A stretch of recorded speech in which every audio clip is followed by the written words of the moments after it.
I built a small table that goes over the armrest of my couch so I can finally give the remote a place, and I can also use it to place drinks and snacks on it while watching TV.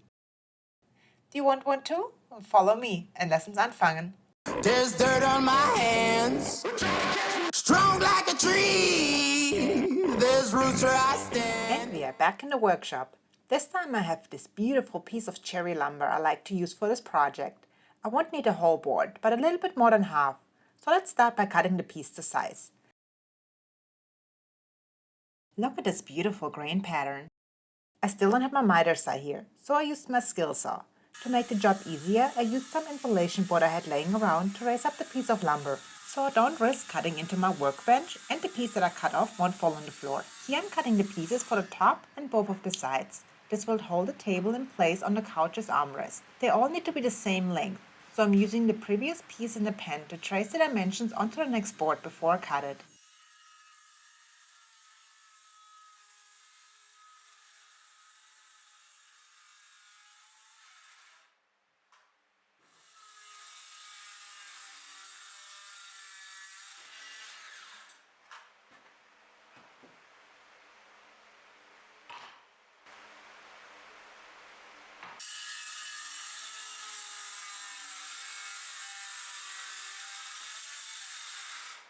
Before I started the glue up, I needed to cut the side pieces to the correct width.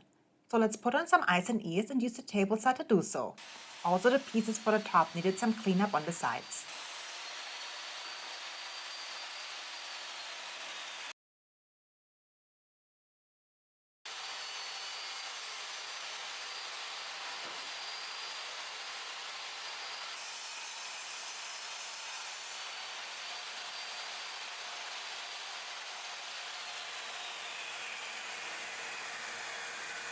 Once all the pieces are cut, it's time for the glue up. I'm using type 1-3 wood glue.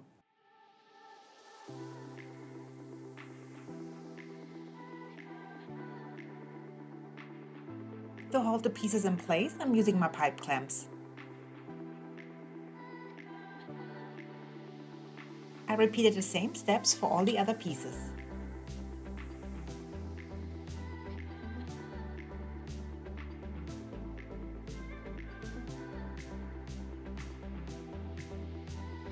Once I had everything glued up, I let the pieces dry overnight.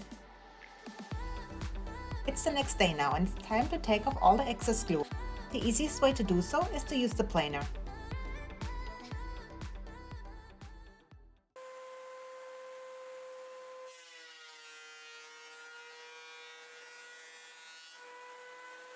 You could just start to assemble the pieces now, but of course I wanted to do a little extra to add my touch to the project. And what's better than engraving a cool pattern onto the couch tray and then fill that with resin? Really, there's nothing better. I think it's a great idea, so let's do it.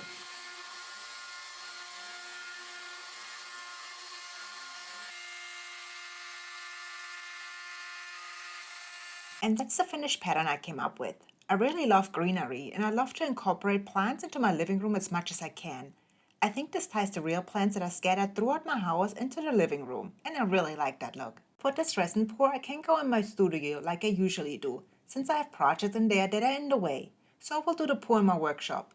It's not very well ventilated, so I'll have to wear a respirator. I'll mark my cup with a Sharpie since it doesn't have any measuring lines to make sure I have equal parts. It's a 1-to-1 ratio. Make sure you measure them correctly. Like always, I'm using total wood resin. And now it's time for a quick mix. Let's keep it fun and stay active with some hip swings. I'm telling you, this is a game changer and makes mixing and sanding go by in a breeze. Try it out for yourself. Don't feel embarrassed.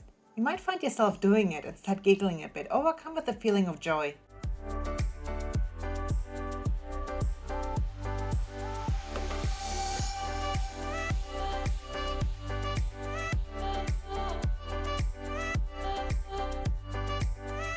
I added some mica powder to the resin to give it a cool greenish blue color. Then I poured the resin slowly over the board.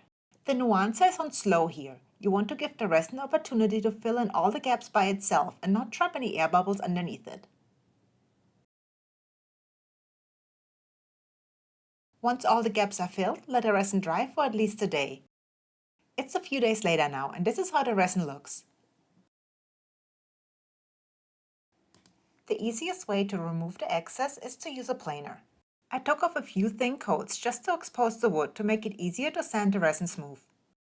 I started with 80 grit and then worked my way up the numbers to 320 grit. Sanding always takes some time, so let's have fun again.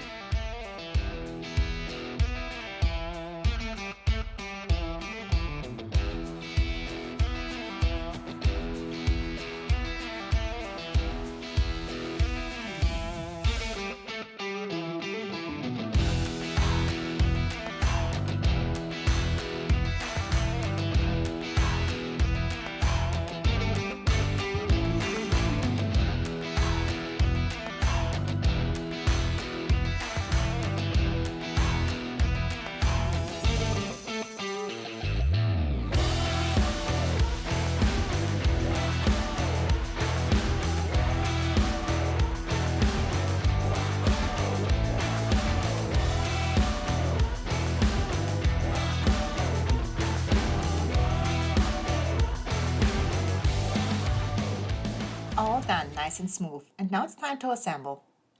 You can assemble the piece in multiple ways. You can just use wood glue and a few nails. I chose wood glue and countersunk screws for the back lip and pocket holes for the side pieces. It's probably totally overdoing it, but, well, I do it anyways. I pre-drilled all the holes to avoid splitting of the wood. I used my crack pocket hole jig for the pocket holes.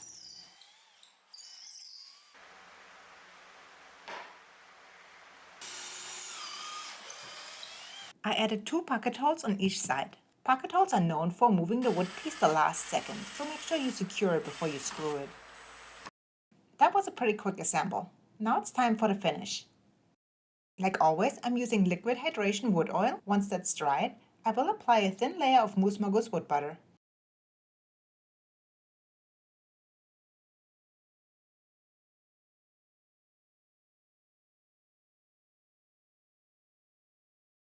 I let the oil dry overnight and came back the next day, wiped off any excess and applied Moose Magus wood butter. And this is the result. What a beautiful, smooth and durable finish. Let's place it on the couch to see how it looks. And it fits perfectly. Ooh, I love it. How do you like it? Let me know in the comments below. If you haven't done so, please visit my Patreon. You guys have been so amazing. I listen and read to all comments and suggestions and implement a lot of the requested changes and ideas. Please leave me a like, comment, share, and subscribe. Also make sure you click the bell to get notified of new videos. See you next Friday. Tschüss!